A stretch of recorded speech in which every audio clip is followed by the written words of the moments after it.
Me ndalimin e reshjeve të shiut banor që jetojnë në fshatra ka nisur punën për pastrimin e kullotave apo tokave bujqësore. Ndërkohë gjatë këtij procesi ata kanë ndjekur mbeturinat ku zjarret më pas ju kanë dalë jashtë kontrollit.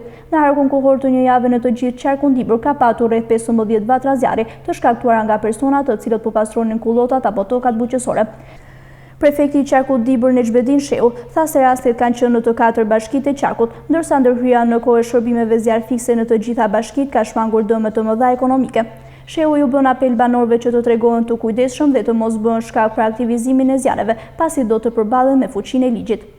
Javën e fundit, mas ndaljes periudhës shijeve, ndoshta e favorizuar edhe nga Stina, nga që janë tharë gjethet, Dimri ka bërë punën e saj, ka vegetacion të tharë, edhe kjo krijon kushte për zjarre.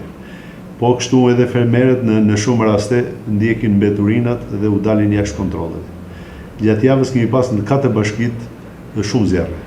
Në disa raste që kanë përshkruar edhe sipërfaqe të tëra deri 10-20 hektarë, që ishkin rastin e fundit në Lishan, në bashkinë Dibër, por edhe Burqiza ka pas, Klosi ka pas 2-3 zjarre, jo vetëm në afërsi të zonave të banuara, por edhe në pyje.